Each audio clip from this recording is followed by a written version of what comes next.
Arif, Pak Deputi, Pak Agus Sudrajat, dan Bapak Ibu yang kami hormati. Perkenankan kami sharing pada pagi hari ini. Sebelumnya Assalamualaikum warahmatullahi wabarakatuh. Selamat pagi. Waalaikumsalam. Semuanya, untuk semuanya. Kami mungkin memberikan sharing saja kepada Bapak dan Ibu apa yang memang kemudian jadi pemikiran kita bersama mengenai upaya reform atau transformasi begitu ya dalam pengelolaan ASN, terutama dalam peningkatan kapasitasnya. Tadi sudah disinggung oleh Pak Deputi, oleh Pak Kapus bahwa gambaran ke depan tantangan menjadi seorang ASN itu bukan sesuatu yang mudah begitu ya, karena kompleksitas permasalahan yang dihadapi atau tantangan yang dihadapi oleh negara dan membutuhkan kapasitas dan kemampuan dari ASN yang makin baik juga. Apalagi kalau kita bicara tadi visi Indonesia Emas 2045, ASN ini harapannya menjadi ASN yang tarafnya global, jadi mendunia lah, bisa disandingkan dengan ASN dari negara lain, bahkan sektor swasta lainnya. Selanjutnya, dari nanti sharing kami akan dibagi menjadi 3 bagian, Bu Hartia, Bapak dan Ibu sekalian. Kita coba lihat kenapa ya kita perlu nih adanya reform atau transformasi dari diklat ASN, kemudian arah kebijakan, dan kemudian reformasi juga diklat terintegrasi melalui ASN Corporate University. Selanjutnya, nah ini kenapa kita perlu ya? Jadi kalau kita lihat Bapak dan Ibu, Indonesia ini dalam indeks global kita punya tantangan yang cukup tinggi gitu ya. Kalau kita lihat dari Global Competitiveness Index, kemudian Global Talent Competitiveness Index, kemudian juga Government Effectiveness Index gitu ya, kita bisa lihat bahwa area-area perbaikan ini majority masih soal bagaimana SDM kita mesti diperkuat. Antara lain juga pastinya aparatur sipil negara ya sebagai komponen di dalam pelaksanaan tata kelola pemerintahan. Jadi tantangan-tantangan inilah atau benchmark dari indeks-indeks global inilah yang kemudian menyebabkan kita harus makin aware apa yang memang harus kita wujudkan terhadap sumber daya manusia aparatur kita, terutama nature-nya, menyediakan pelayanan publik yang makin baik kepada warga negaranya. Ini karena memang hak warga negara menerima pelayanan terbaik dari negara, karena memang negara kemudian punya kewenangan untuk mengelola warga masyarakatnya. Selanjutnya, ini yang kemudian hal lain yang kemudian kita harus perhatikan juga karena adanya kemajuan teknologi yang pasti itu perubahan ya Bu ya. Kemudian teknologi perubahan yang kita perlu lakukan ini dari kalau kita gambarkan dari revolusi teknologi informasi dari 1.0 sampai revolusi 5.0 yang sekarang sudah kita coba jalani gitu Bapak dan Ibu. Teknologinya nanti harus customize bagaimana kita melaksanakan teknologi informasi ini mendukung dan kita customize sesuai dengan kebutuhan bisnis proses yang lebih baik lagi, termasuk nanti tujuannya untuk efektivitas dan efisiensi. Kemudian karakteristiknya juga nantinya distribusi. Dengan adanya teknologi ini pasti nanti akan semua orang punya peluang yang sama begitu ya untuk belajar. Secara subjek siapapun itu kita semuanya sudah melek gadget gitu ya, gadgetnya tahu Bu, tapi nanti pemanfaatan dan lain-lain, nah ini juga kita perlu tingkatkan, tidak hanya menggunakan gadget untuk media sosial juga gitu ya, sebagaimana dilansir dari beberapa penelitian bahwa kita sudah melek gadget, tetapi in terms of penggunaan juga masih minim. Kemudian machine learning-nya juga ini semakin banyak di pasar ini banyak sekali yang sudah menyusun, membuat dan kita bisa manfaatkan. Kemudian instrumen-instrumennya, ya, bahwa kita penggunaan itu beralih kepada gadget, big data, machine learning dan sebagainya, dan lokasi dan waktu ini accessible dimanapun dan kapanpun, as long as kita terhubung dengan jaringan internet, terhubung dengan gadget gitu ya. Terutama memang kita juga harus nanti memperhatikan wilayah-wilayah tertentu yang memang masih punya keterbatasan. Nah ini juga mungkin nanti pelaksanaannya bertahap. Selanjutnya, ini faktor krusial lainnya adalah tuntutan penguatan kompetensi SDM masa depan. Tadi juga sudah disampaikan oleh Pak Deputi, Pak Seno, Pak Kapus juga begitu ya, bahwa kompetensi pegawai publik harus kita pikirkan bersama yang memang nantinya kebutuhan skill yang ada nantinya di masa depan. Soft skill, hard skill seperti apa yang memang harus kita kita tekankan begitu ya Bapak dan Ibu ya. Dan kita harus petakan juga mana yang emerging, mana yang makin menurun. Nah ini yang kemudian kaitannya banyak dengan soal teknologi informasi, pengelolaan big data, artificial intelligence, data analysis, dan lain-lain gitu ya. Nanti Bapak dan Ibu bisa lihat sendiri pada saat kami nanti sharing bahannya, supaya kita paham betul apakah memang kompetensi SDM kita sudah cukup memadai untuk area-area ini tadi begitu ya, karena ini memang yang diperlukan secara teknisnya di dalam melakukan proses bekerja dan bersinergi dan berkolaborasi. Selanjutnya, Bapak dan Ibu, kalau kita lihat lagi, kita juga punya skill gap nih, talenta di Indonesia sendiri versus global.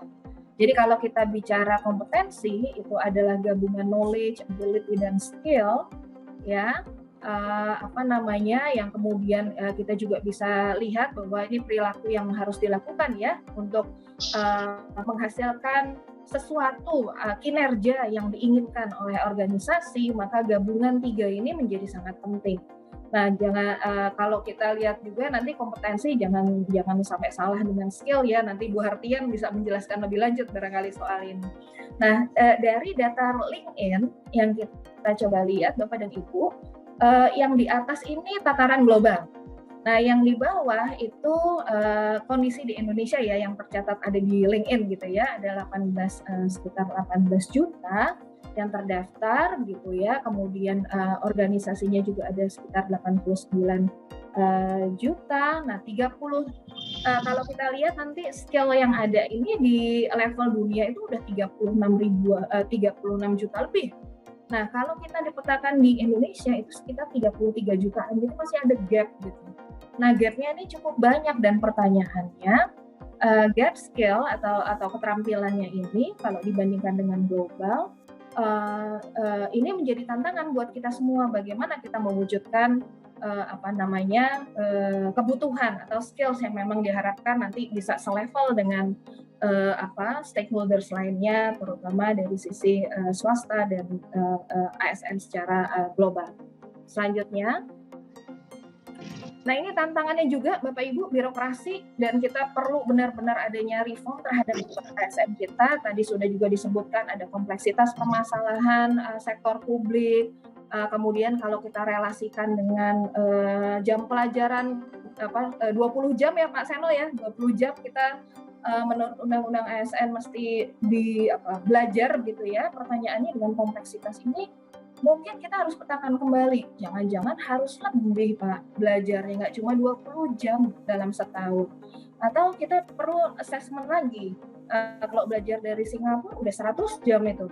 Cara pembelajarannya gimana itu jadi nanti juga menarik, ntar kita lihat ya, nanti kita lihat kembali.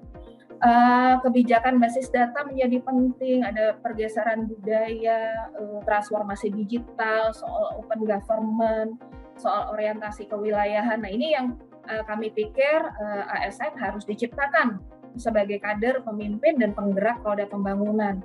Intinya punya pengetahuan luas isu nasional global, intinya tidak hanya bahasanya ya Bu Hartian ya, think globally, bisa act locally gitu ya, tapi ini juga kemudian tidak berpikir sempit begitu, tapi juga memang mempertimbangkan situasi strategis di luar lingkupnya secara lokal maupun nasional. Potensi dan kinerjanya tinggi diharapkan. Mau tidak mau ini komitmennya memang harus dimiliki oleh seorang ASN yang punya sifat namanya juga civil service gitu ya, memberikan pelayanan kepada publik. Adaptif terhadap perkembangan TIK gitu ya. Saya pun masih belajar nih Bu Hartian, saya bukan generasi milenial gitu, tetapi ya saya mesti update karena teman-teman juga banyak yang milenial dan kemudian berbasis keahlian dan kompetensi spesifik. Jadi model diklat ASN berbasis keahlian dan kompetensi sesuai dengan kebutuhan pekerjaan masa depan itu menjadi penting. Saatnya kita melihat kembali apa yang memang sudah diberikan kepada ASN kita dan kita melihat kembali bukannya tidak baik, tapi apa yang kita perlu improve nantinya ke depan. Selanjutnya, tantangan untuk penyelenggaraan diklat ASN masa kini, coba kita lihat sumber daya manusianya. Widya Iswara aging nih Bapak dan Ibu, usia yang 51 sampai 60 tahun ke atas itu jumlahnya 41,5%. Mayoritas memang berpendidikan akhir S2, tetapi kita juga belum punya pemetaan secara keseluruhan mengenai kompetensi yang dimiliki. Nah, ini menjadi tantangan kita semua, mungkin nanti dibantu oleh LAN untuk memetakan berbagai macam kompetensi kalau kami dapat datanya dari BKN ya. Tetapi karena memang belum ada klasifikasi yang clear, maka pemetaan ini menjadi kurang lengkap. Jadi kita belum tahu juga nih Widya Iswara kita, level pendidikan formalnya ada, tetapi kemudian kompetensi yang diperoleh dari pendidikan pelatihan lainnya ini kemudian menjadi jadi belum kelihatan begitu ya. Nah, ini mohon nanti bantuan juga dari LAN barangkali. Perencanaan diklat. Kita juga perlu nanti mereview kembali dokumen sebagai dasar acuan diklat ASN secara nasional. Basisnya betul tadi apa sih sebenarnya rencana pembangunan kita ke depan Bapak dan Ibu, dan bagaimana kita mencoba memenuhi kebutuhan dari penguatan atau kapasitas dari sumber daya manusia ASN ini sendiri untuk bisa merespon dan bekerja sama mencapai tujuan yang diharapkan.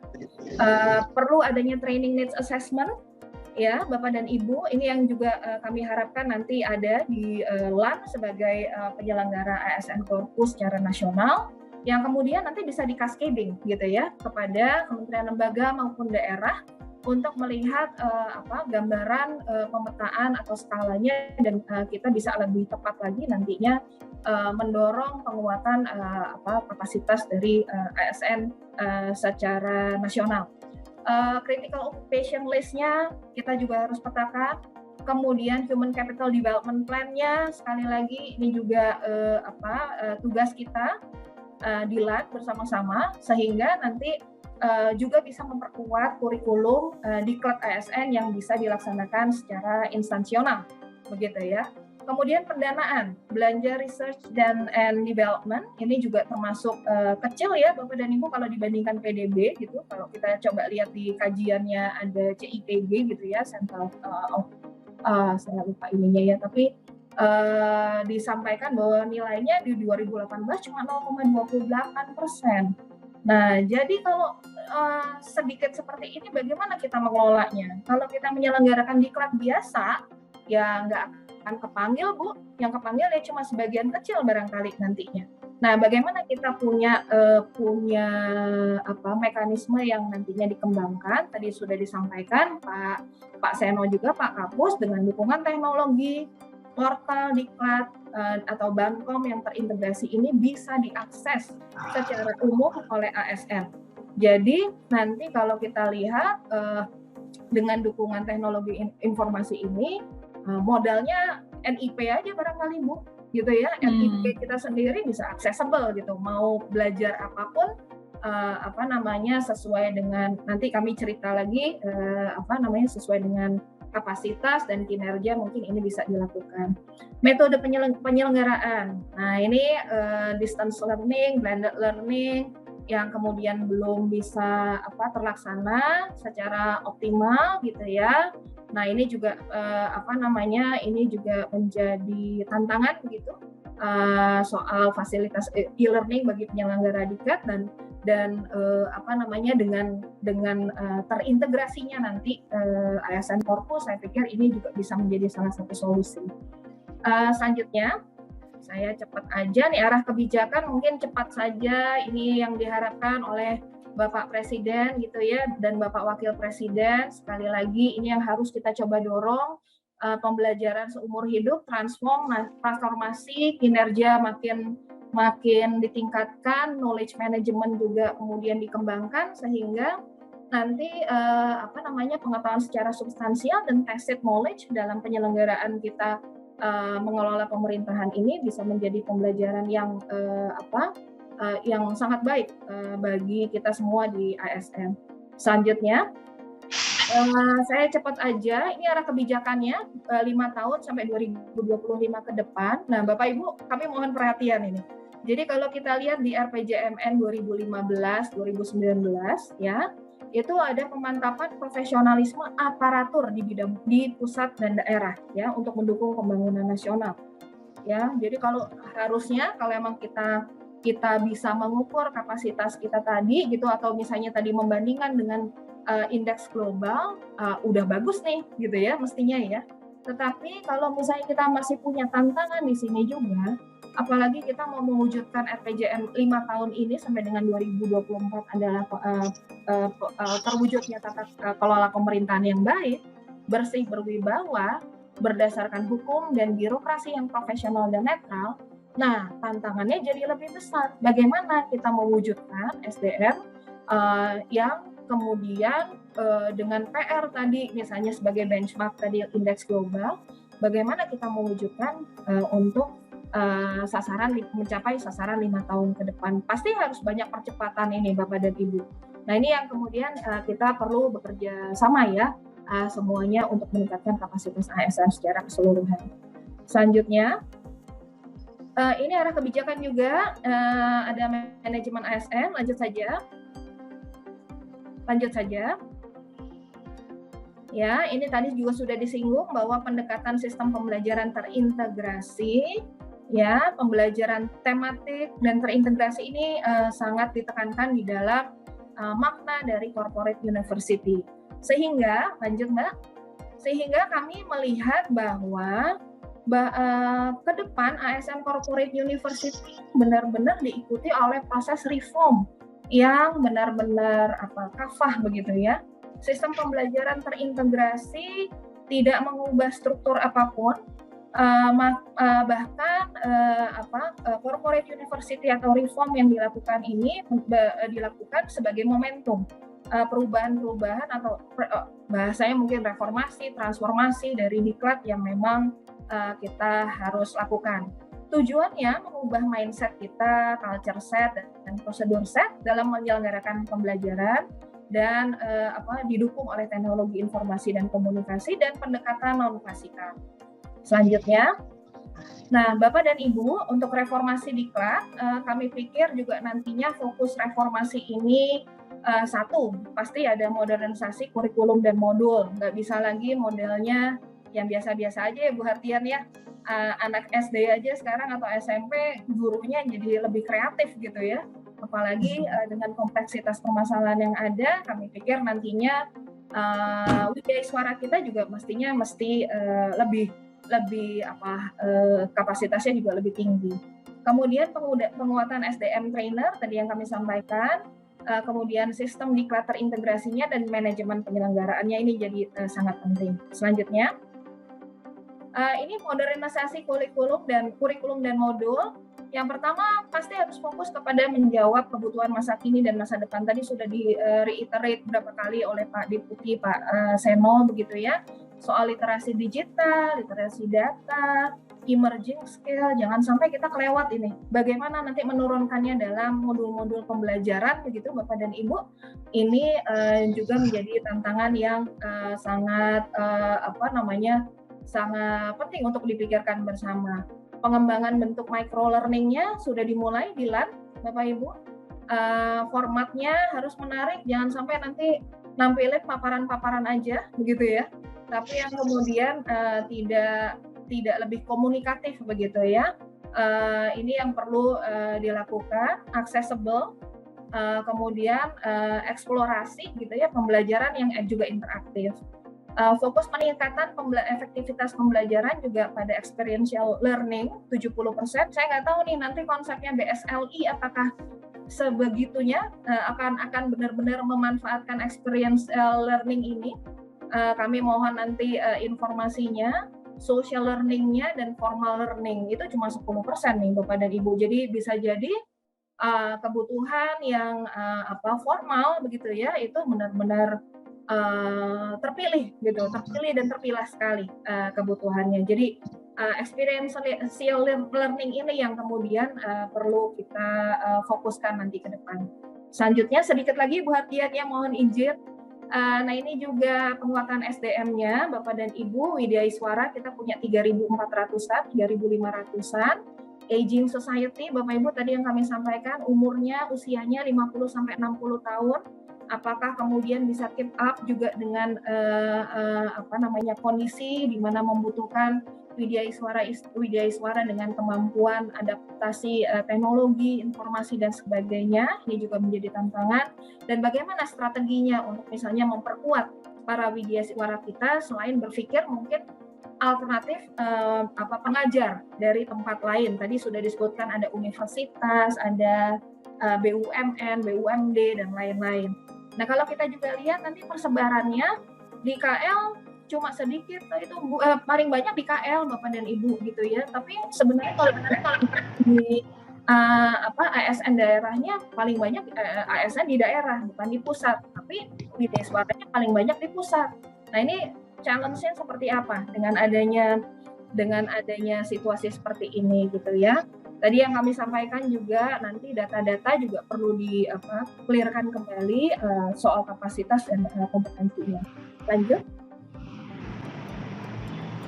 Nah ini yang perlu penguatan trainer SDM-nya. Kami pikir nanti kualifikasinya juga mesti mumpuni ya. Tingkat pendidikannya minimum S2, keahlian dan kompetensi mudah-mudahan juga dibuktikan dengan portofolio, karya ilmiah, rekam jejak, kompetensi terhubung dengan universitas supaya untuk benar-benar memberikan pengakuan terhadap kompetensi dari Widya Iswara gitu ya. Kita tidak membatasi hanya jabatan fungsional Widya Iswara, tapi bagaimana kita mengembangkan juga peningkatan kompetensi ASN dengan memanfaatkan para pakar, akademisi, peneliti, praktisi sesuai dengan keahlian dan kompetensi spesifiknya gitu ya, sesuai dengan substansi diklatnya. Jadi nanti Widya Iswara atau misalnya SDM trainernya yang kita perlukan itu juga pastinya nanti berorientasi pada learning design, program development-nya, riset gitu ya, consulting ini menjadi sangat penting. Jadi bukan lagi nanti terlalu searah dan lain-lain gitu ya, tetapi tusinya pasti akan berubah, memainkan peran lain apabila memang ASN Korpu University ini memang akan diterapkan ke depan. Selanjutnya, saya mohon waktu sedikit lagi, hanya tinggal 2 slide lagi. Jadi sistem diklat ASN terintegrasi ini kami harapkan juga arah pengembangan sistem informasinya, integrasi dengan seluruh jenis dan penyelenggara diklat. Jadi tidak hanya diklat, tapi juga seluruh instansi pemerintah. Feature e-learning-nya gitu ya, nanti pakai game, pakai customize gitu ya, fleksibilitas bagi para peserta diklat, mobile application-nya juga mungkin harus dikembangkan, pasti harus dikembangkan. Portal tidak hanya mewadahi e-learning, tadi juga sudah disampaikan ada knowledge learning system gitu ya, knowledge management-nya sebagai repository pengetahuan dan forum community of practice-nya. Kemudian perluasan aksesnya. Nah ini Pak Ibu yang menarik ya, nggak hanya untuk ASN nantinya, tetapi juga untuk masyarakat umum. Kalau di beberapa negara-negara maju itu sudah masyarakat umum pun bisa belajar, ASN belajar apa itu sama, masyarakat juga bisa belajar gitu. Jadi semuanya akses dibuka. Nah arah pengembangan sistem pembiayaan juga nanti bisa diintegrasikan secara terpadu. Atau misalnya kita juga mengembangkan sistem diklat di dalam learning marketplace untuk ASN ya. Jadi nanti dengan adanya pengembangan learning wallet misalnya, yang kemudian terhubung dengan kinerja, kompetensi dari setiap ASN. Sekali lagi nih, database nih Bu, kinerjanya setiap ASN juga nanti kita bisa lihat. Semakin dia berprestasi, dia punya kesempatan, yang bersangkutan punya kesempatan untuk belajar lebih banyak begitu. Karena dengan prestasinya tersebut, yang bersangkutan punya kayak semacam tabungan begitu ya. Kalau teman-teman di BUMN mungkin sudah biasa nih. Nah, ini yang kita juga coba kembangkan ke depan sebagai kebijakan lebih lanjut. Selanjutnya, Mbak. Nah, terakhir, manajemen penyelenggaraannya kita harapkan tadi sudah coba kami sampaikan juga bahwa nanti ke depan pengelompokan jenis diklat itu perlu clear. Identifikasi pengelompokan diklat ASN yang ada yang saat ini, mana yang sifatnya compulsory, mana yang dan wajib diselenggarakan oleh LAN, itu juga kita perlu diskusikan sebagai standar dasar dari semua ASN punya kemampuan yang serupa. Dan misalnya nanti juga ada yang sifatnya lebih manajerial gitu ya, ada kebutuhan misalnya untuk naik ke jenjang berikutnya, ada yang sifatnya technical gitu ya, dan pilihan-pilihan ini bisa diselenggarakan di instansi pemerintah terkait. Saya sepakat ini tanggung jawabnya tidak hanya di LAN saja, tetapi LAN nanti harus dengan perencanaan diklat yang ada perlu menyusun misalnya dokumen dasar tadi yang disampaikan, ada semacam struktur ya Pak Seno ya, Pak Kapus ya, struktur yang akan melibatkan beberapa stakeholders untuk menentukan apa sih sebenarnya yang kita dorong sebagai fokus pembelajaran bagi ASN dalam pencapaian sasaran pembangunan dalam 5 tahun gitu ya. Kemudian training need assessment-nya jelas, training rate-nya gitu ya, kita lihat udah semuanya belum nih dapat 20 jam, atau misalnya ternyata cuma baru 50%-nya, atau ternyata nggak cukup 20%, harusnya nggak cukup 20 jam, harusnya 100 jam, dan lain-lain. Nah, ini yang perlu kita lihat kembali, kita cek kembali supaya nanti kebutuhan kita dalam mengintegrasikan pembelajaran bagi ASN ini bisa berjalan dengan lebih baik. Terakhir soal pengelolaan portal, ini pasti infrastruktur kita butuhkan, nanti termasuk kapasitas SDM pengelolanya ya Bapak dan Ibu ya. Tadi kalau kembali lagi soal perencanaan diklat, nanti bagaimana juga menghubungkan antara kebutuhan